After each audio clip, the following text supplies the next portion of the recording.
Welcome to Math TV with Professor V. In this video, we're going to look at rational expressions and rational functions, how to multiply and divide them. And we'll also be looking at how to find the domain of a rational function or find where a rational expression is undefined.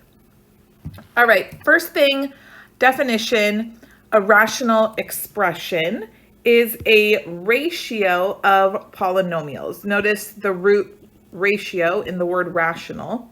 So it's a ratio of polynomials. If you want to think of it, it's basically like a fraction. It's just got a polynomial in the numerator and a polynomial in the denominator. So it's a fraction made up of polynomials. Some examples, a rational expression could be something like x squared minus 3x plus 1 over 3x cubed plus 4. That's a rational expression. We've got a polynomial in the top, in the numerator, and a polynomial in the denominator. A rational function is a function described by a rational expression. So the only difference is a rational function we would write as f of x, right? Since it's a function, using our function notation.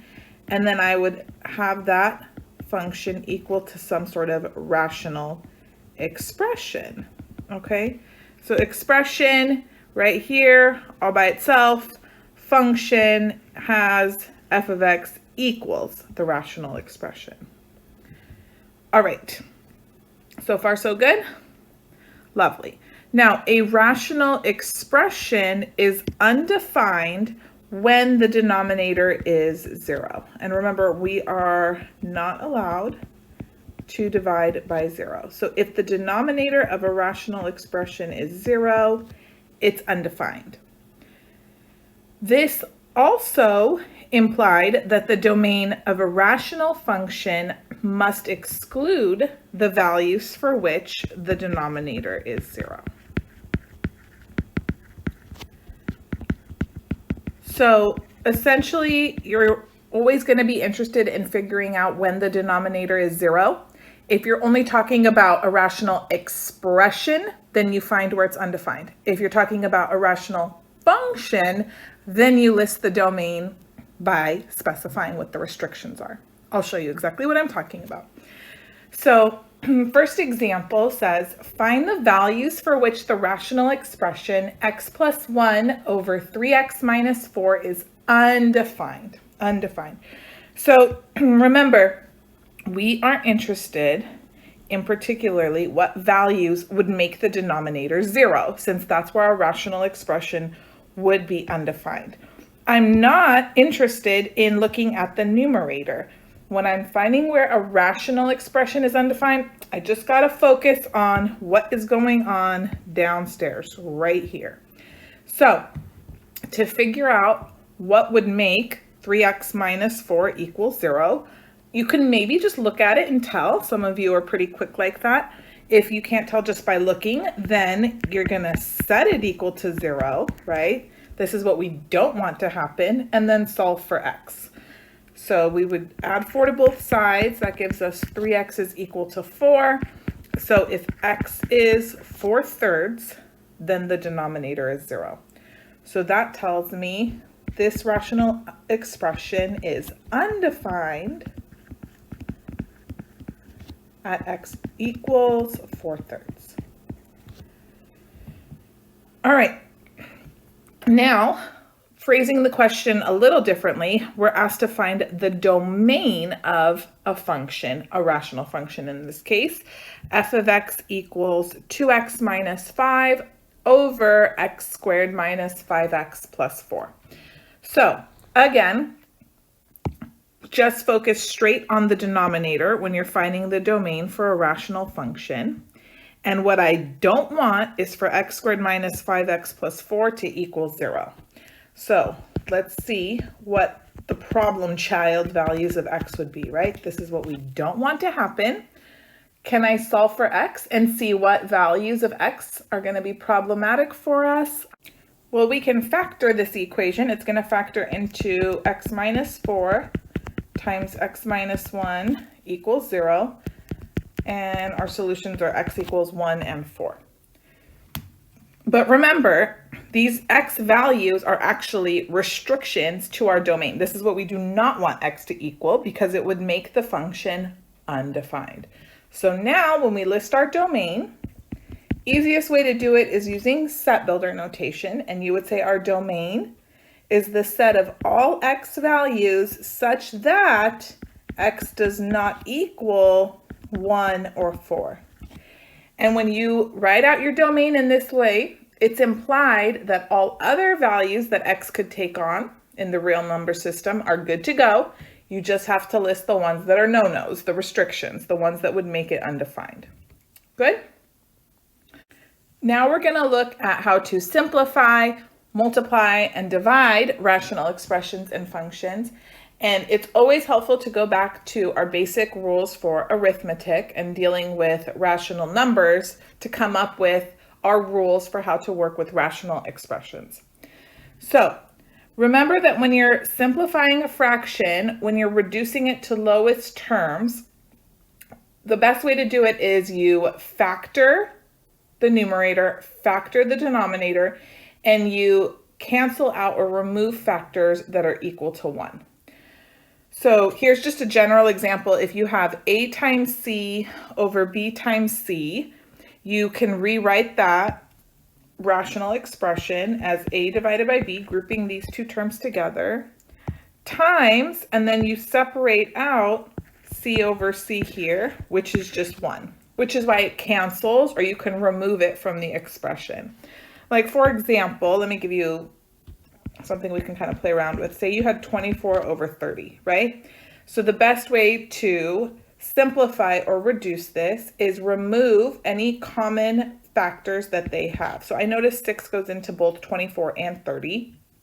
So I could write this as 4 times 6 over 5 times 6. Remove the factor of 6 from the top and bottom and write it as 6 over 6, which is 4 over 5 times, this guy is now a 1, which is why we're just left with 4/5. I mean, usually we don't sit there and write all that out, right? Usually you just go bam, bam, cancel out the 6's, and you go straight to 4/5. But that's basically what's going on behind the scenes. So same thing is going to happen with our rational expressions.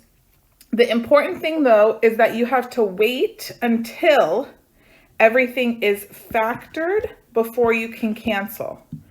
Okay, so when you have 24 over 30, you can't start canceling until you've factored the numerator, factored the denominator. Maybe you do it mentally. With rational expressions, we're going to actually write out all the factoring. Okay, so I got this in bold for you here. We do not cancel anything until we factor everything. So the numerator needs to just be a bunch of parentheses, C of factored expressions, and denominator also parentheses. Doesn't matter how many there are.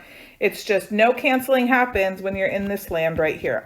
It is not cancel time. Because I'll tell you, the most common thing I see students do, they get so excited because canceling is pretty fun, right? And you're like, ooh, b squared, bam, bam. No, don't even think about it.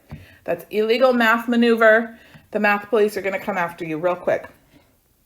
Okay, so here we go. The directions tell us to simplify completely. We've got a squared minus b squared over a squared plus 2ab plus b squared. So we've got to factor. If you're rusty on factoring, I'll link some videos here. I have a whole review playlist on factoring, and I'll link it in the description too. So the numerator, I recognize right away, it's a difference of squares, a squared minus b squared. So that's going to factor into a plus b times a minus b. And then the denominator also, I noticed that's a perfect square trinomial. So that's a squared plus 2ab plus b squared. That's going to factor into a plus b squared. I'm going to write it out twice just to make it a little easier for the next step. And now you see how the rational expression is fully factored, right? The numerator's factored, denominator's factored. So we can go ahead and start canceling any common factors that we see. Do you notice anything we can cancel? Yep, I can cancel out a plus b from both the numerator and the denominator. Anything else? No, right? A minus b, that factor cannot be canceled out unless I had a minus b on the other side of the fraction, on the other side of in the denominator. Just because you have a plus b and it involves a's and b's, it's not the same thing. And you see how a minus b, it's in there grouped, all happy in those parentheses like a little family. So you can't go in there and start breaking them up, okay? Don't be a little home wrecker. So just leave it alone. This is, for our final answer, a minus b over a plus b. And you're done, okay? So none of that. Don't even think about it. Just box it. If you want to imagine that the parentheses are still there, right? Just like they were at this step, the parentheses are still there. We just don't write them when there's only one factor left over. They're still there, okay? So no extra canceling can happen. Good, good, good. Let's look at another example here. We've got a rational function this time, g of x, and we're asked to write it in simplified form and find the domain of the function. Okay, so to write g of x in simplified form, I want to factor numerator and denominator and see if we can simplify any. So g of x, let's see. Anything you notice about the numerator? 8x minus 24. We can take an 8 out, right, from both terms. So we have 8 times x minus 3. And then what about the denominator? 4x minus 12. Well, we can factor out a 4 from both those terms. So we've got 4 times x minus 3. Ooh, nice. Okay. Anything you notice we can cancel? Yep, that x minus 3. So bam, bam, it's gone. And then now I'm just left with g of x is equal to 8 over 4. And 8 over 4 is actually not completely simplified. That reduces to 2. So we can say g of x is equal to 2. However, remember we were also asked to find the domain of the function. And anytime that happens, especially with a rational function, you want to use the original before you simplified. Okay, and you're going to see why right now. So if you look at the original way g of x was written before we simplified, it was a rational function with variables in the denominator. And I want you to pay attention right here that we actually did have a restriction that you don't notice anymore after simplifying. Okay, so looking at the original g of x, what restriction or what value did we need to remove from the domain? You see how we had 4 times x minus 3? Well, I don't want that to equal 0, so that means x cannot equal 3.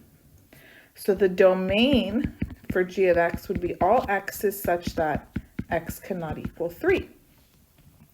However, you wouldn't notice that if you looked at the simplified form of g of x, right? Kind of dangerous. So make sure when you're asked to find the domain of a function, and when you're dealing with a rational function, you want to use the original way the function was written so you don't miss any restrictions that might be there. Okay? Good. Let's look at another example. Write the function h of p in simplified form, and then what is the domain of the function? All right. Why don't you pause the video, give this one a try on your own, and then we'll go over the answer in a minute. Okay, did you get it? Let's see. So h of p is equal to, before I simplify and start canceling, we got to factor everything. Now, please be careful. You see how the numerator is 25 minus p squared? That's a difference of squares. It's going to factor into 5 minus p times 5 plus p. Not p minus 5, p plus 5, okay? If 25 comes first, then that means the 5s have to come first in the factors, and then the p comes second, since it was minus p squared. If you get the order wrong, it won't give you the correct result in the end. Oh no. And then denominator, p squared plus 3p minus 10. That's going to factor into p plus 5 times p minus 2. Okay, anything you notice we can cancel? Why, yes, p plus 5 is actually the same as 5 plus p. Remember, addition is commutative. So you can switch around the order when you're adding two things, not with subtraction though. You can't do that when you're subtracting two quantities. So if the order switched up when you're adding in those little parentheses, no big deal, you can cancel. And so now we're left with h of p is equal to 5 minus p over p minus 2. Can I cancel out those p's? It's just so tempting. I love canceling. It's my favorite thing ever. I hope you're yelling no over there, right? 5 minus p is a factor all on its own. It's a little family. See it hanging out so happy in the parentheses here? We don't need to put it in the last step, but that stays together. And p minus 2, that's another factor. No more canceling. We did all the canceling we could. So there we go. Okay. Now we're asked to do something else. We're asked to find the domain of the function. So remember, you're going to look at the original when you're finding the domain so you don't miss any restrictions. So what would make the denominator 0? What would make h of p undefined if p plus 5 or if p minus 2 was equal to 0? So that means p cannot equal negative 5 or 2. So when I write the domain, we're not using x's with this function. How funky. Okay, the domain is all p's such that p cannot equal negative 5 or 2. And that is it. Good? Okay, now we talked about how addition is commutative earlier, right? We discussed the fact that 5 plus p is the same as p plus 5. And I mentioned that's not the case with subtraction. But there is kind of a cool way that we can simplify factors if you have the same two terms and the order of subtraction is reversed. What am I talking about? You'll see right now. So when the numerator and denominator of a fraction are opposites, it has the value of negative 1. So think back when you were studying just how to work with fractions. If you had negative 7 divided by 7, that was equal to negative 1. Or 12 divided by negative 12, that's negative 1. So it doesn't matter if the numerator or the denominator is negative. It's just as long as there's one negative, either in the top or the bottom, not both, then your fraction is equal to negative 1. And 7 and negative 7 or 12 and negative 12 are opposites in the same way that x minus 3 and 3 minus x are opposites. And for you to understand that this is the case, let me kind of walk you through something else. So generally speaking, we can say that x minus y divided by y minus x is equal to negative 1. If you don't believe me, let's see here. That's because x minus y is equal to negative y minus x. Let's check. Let's distribute this negative. We're going to check. Don't take whatever someone says as gospel. So we've got x minus y equals negative y plus x. And we know, oh yeah, for sure, x minus y, that's equal to x minus y if I just rearrange these two guys.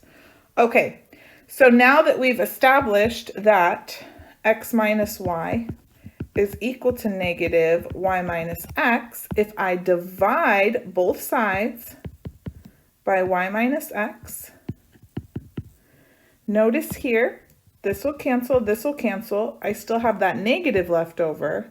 So I've got negative 1 equals x minus y over y minus x. So this is going to be helpful for further canceling in case you see that you have a factor in the numerator, factor in the denominator with the same two terms. It's just the order of subtractions reversed. You can go ahead and cancel. Just make sure you remember that's equal to negative 1. So just add a minus sign. All right. So let's look here at this example. We've got x squared minus y squared over y minus x. I can factor the numerator. It's going to factor into x plus y times x minus y. And then the denominator, that's all that there is to it. It's just y minus x. If you want to put parentheses around it, go for it. Okay. Now notice I can cancel out x minus y and y minus x, but remember that's equal to -1. So I'm going to add a negative in my expression here, and always put the -1 in the numerator. Don't put it in the denominator.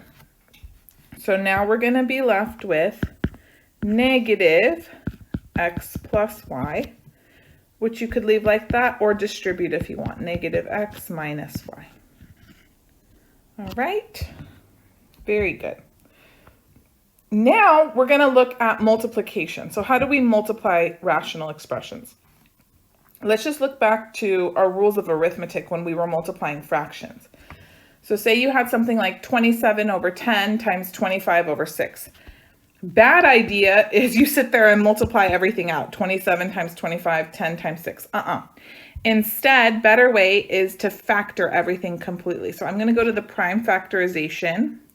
Ooh, what am I talking about? 27 is 3 times 3 times 3, right? If you write it as a factor using prime numbers. Okay, so 3 times 3 times 3.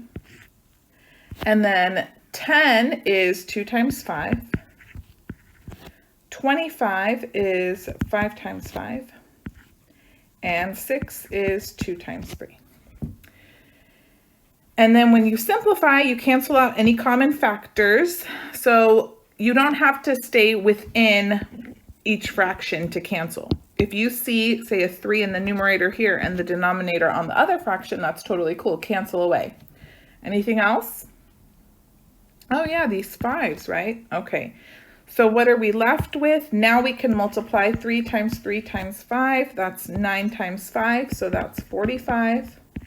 And then in the denominator, we've got 2 times 2, so that's 4. And then we know this is completely simplified. Okay, we canceled out all common factors. So just make sure you factor first,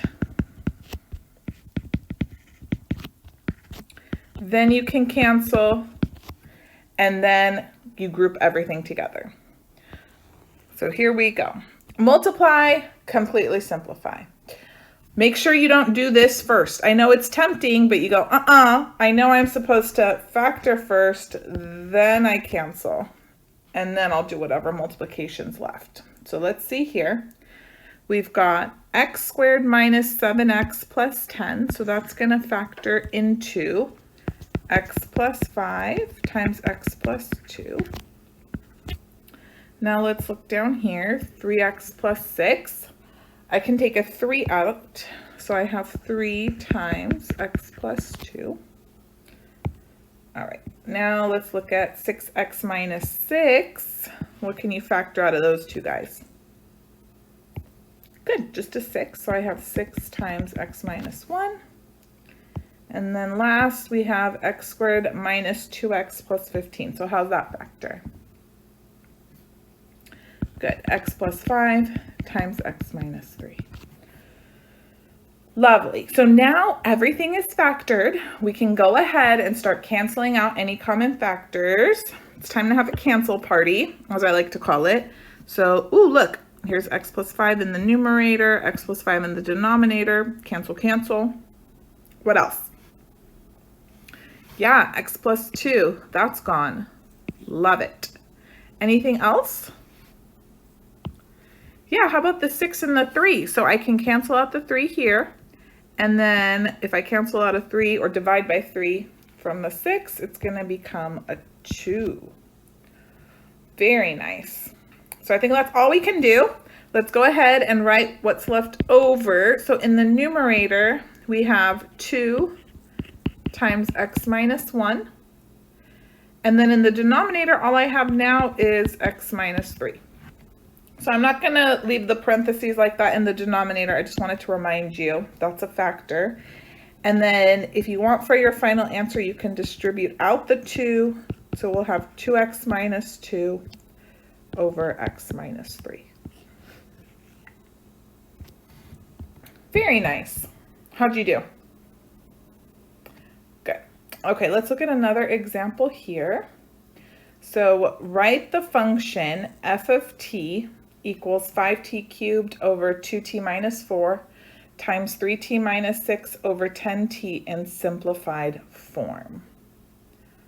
All right, very nice. So why don't you guys go ahead, pause the video, give this one a try, and then we'll go over the answer together in a minute. Okay, did you start by factoring? So f of t is 5t cubed over 2t minus 4. You can take a 2 out, and then you have t minus 2 left. Good? Okay, and then 3t minus 6. Again, I could take a 3 out, and then I have t minus 2, and then 10t is just hanging out in the denominator. All right, so what can we cancel? First thing I noticed, t minus 2, that's gone. Anything else? Yeah, the 5 I can cancel out, and now the 10 is going to become a 2. And then also, did you catch this t cancels, and now I just have t squared in the numerator. Okay, so what's left over? In the numerator, I've got 3 and a t squared. So 3t squared over what survived in the denominator. We've got a 2 and a 2. So 2 times 2, that is 4. Very good. So that is f of t in simplified form. Now they didn't ask for this, but let's find the domain. And remember, you want to look at the original, right, to find the domain. So if I'm looking here at this denominator, I could see that t cannot be equal to 2, otherwise t minus 2 would equal 0. And then here at this denominator, you see how you just have t by itself? So that means t cannot equal 0. So if I were to write the domain, I would write it's all t's such that t cannot equal 2 or 0. You could put 0 and then 2, 2 and then 0. It doesn't matter when you're listing restrictions. Okay? Good. So now that we've got a handle on multiplication, let's move on to division. And remember, division of fractions is done by multiplication by the reciprocal. So remember, when you're dividing two fractions, if you have a over b divided by c over d, you rewrote it as a over b times, and you flip the second fraction. So you change division to multiplication, and then the second fraction, the second rational expression is going to get flipped. Okay? That's the reciprocal. So let's look at some division problems. It's not going to be that much different than multiplication. You just got to add that extra step in there. So divide, simplify completely. And again, when they tell you divide, you go, I know I need to factor first, even though they don't remind me. I'm going to remember on my own. Here we go. So we have 4 over m minus 2 divided by 16 over 2 minus m. Okay, there's no factoring to do. Everything's factored. So we can just move on with our lives. So we have 4 over m minus 2.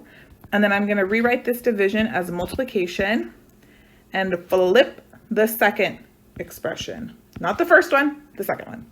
So we've got 2 minus m here and 16 down here. Good, good. Remember, this is a factor, this is a factor. And 2 minus m, m minus 2, I can cancel those factors, but remember, that is equal to -1 when the order of subtraction is reversed. So add a negative in the numerator. And what are we left with now? Oh my goodness, we just have -4 over 16 which is -1/4. Wow, that means the original expression was just -1/4 in disguise. Who would have known? Okay, let's look at something a little more tricky, huh? I think you guys are ready. 2 more examples. So write the function g of x in simplified form, and then we're going to talk about the domain. Okay, so here's g of x. G of x is equal to x squared minus 9 over x squared. And then I'm going to rewrite the division as multiplication and then flip the second expression. So we've got x plus 2 over x to the 5th plus 3x to the 4th. Okay, so now let's start factoring. So g of x is going to equal, let's see, x squared minus 9, that factors into x plus 3, x minus 3. X squared in the denominator is just going to hang out there. X plus 2 in the numerator, nothing to do. I'll just put parentheses around it so I remember I took care of it, okay? And then look here, x to the 5th plus 3x to the 4th. What do they have in common? What can I take out from both those terms? Yep, I could take out x to the 4th, and then I have x plus 3 left. Okay, good. Now it's cancel party time. So x plus 3 cancels. Anything else? No. Oh, the party ended so soon. That was kind of a letdown. Okay, now what are we left with? So we've got g of x equals, who survived the aftermath of the party? We've got x plus 3, x plus 2. Those are left over. I think I said x plus 3. I meant x minus 3. And then in the denominator, what do we have left? We've got x squared and x to the 4th. So that's going to give us x to the 6th. Now, if it was up to me, I'm fine if you just stop here. You don't have to FOIL out or multiply out everything in the numerator, but just check with your instructor, okay, if they care. I say stop here. Stop while you're ahead. Okay, and then let's go ahead and find the domain. So when you're finding restrictions and you have to do some division, you have to be careful because you've got a few places to look. You have to look in the original and also after you flipped. So originally, what restrictions do we see? Well, x squared, that means x can't be 0. X plus 2, that means x can't equal -2. And then remember, since we were dividing, we ended up flipping the second expression. Please look here. And then now we've got more restrictions. X to the 4th would be 0 if x is 0. Well, I already listed that. But also x plus 3 would be 0 if x is equal to -3. So that's a third restriction. So that means my domain is going to be all x's such that x cannot equal 0, -2, or -3. So here's kind of how it works. When you have a rational function that involves division, right? So say you have f of x equals a over b divided by c over d, and you're finding the domain. You got to look for restrictions in the denominator, right, of the original, as well as the numerator of the second expression, because it ends up getting flipped or put in the denominator when you change it to multiplication. So those are the 3 places that you find restrictions for your rational function when it involves division, okay? Good. Now for the grand finale, look at this spicy little beast we've got. Perform the indicated operations and simplify. Notice we've got division going on with the first 2 and then multiplication afterwards. So I hate PEMDAS because sometimes students think it means you have to multiply before you divide, but that's not true. Okay, so when you're doing your order of operations, you do parentheses, exponents, then multiplication, division, they happen at the same level. You just always work from left to right. Okay, and then addition, subtraction, same thing. So you would do any multiplying and dividing before you add and subtract. But as far as, do you do multiplication first? Do you do division first? You go left to right, okay? I'm just going to rewrite everything first and change the division to multiplication, okay? So you don't have to worry about it. So I'm not factoring just yet. If you want to, go for it. So this is going to be times, and then 9x squared minus 6xy plus 4y squared, like that, over x squared minus 2xy plus y squared, and then this one stays as is. Okay, then you don't have to sweat it.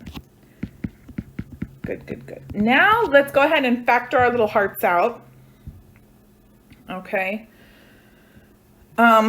Just as a heads up for the first expression in the numerator, take the 5 out, right? And then you have x squared minus y squared.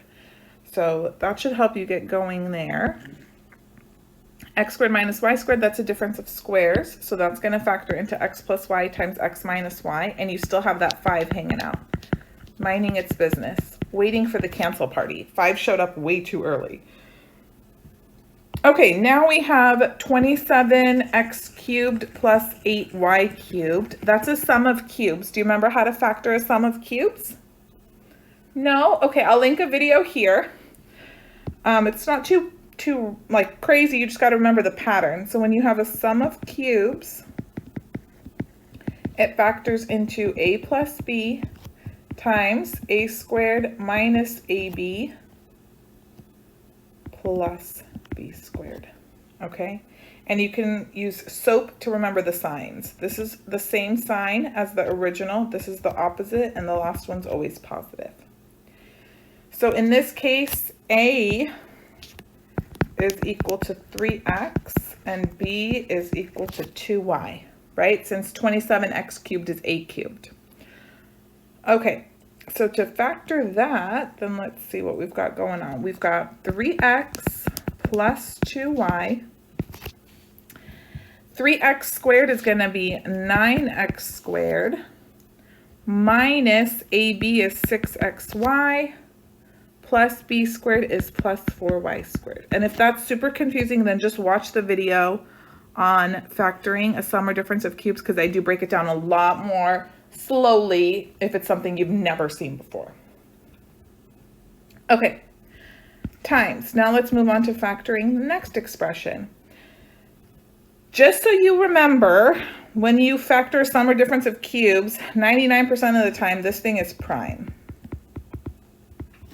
Okay, so that means it can't be factored any further. So if I'm going to cancel this, it's because I'm going to see another factor that's just like that. And lo and behold, oh my God, look. So that must be prime. I'm not going to waste any time trying to factor it. I'll get nowhere. And then in the denominator, let's say we've got x squared minus 2xy plus y squared. So that's just going to be x minus y times x minus y. Times 6x plus 4y. What can we take out from those two guys? Just a 2, right? So 2 times 3x plus 2y. And then 10x minus 15y. We can take out a 5.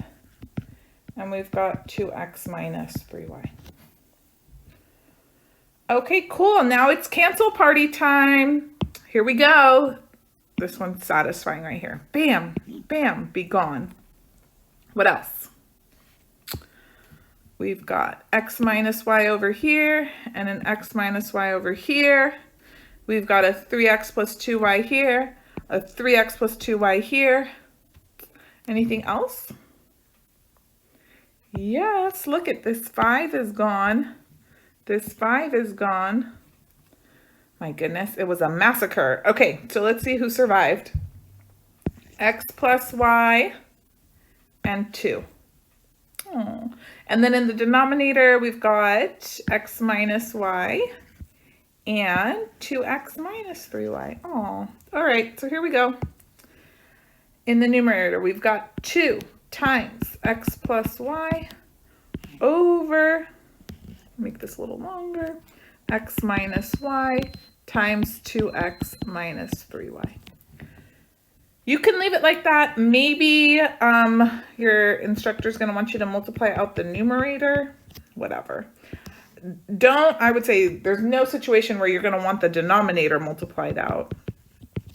You usually want to leave your denominator factored because you can always see any domain restrictions, and it's a lot easier to work with if you want to, add it to another expression or do any more stuff with it. So I would say usually you'll never multiply out the denominator. Sometimes you'll need to multiply out the numerator though, okay? Either one of these. I don't know, which one do you like better? I like this one better. I'm gonna box this one. So that concludes the video. Stay tuned, we're gonna look at more rational expressions. If you haven't subscribed already, please do so. And I have tons of playlists for algebra, pre-calc, trig, calc 1, calc 2, calc 3, so check them out. And Fun Video Fridays are gonna be a new thing dropping pretty soon, so stay tuned for that.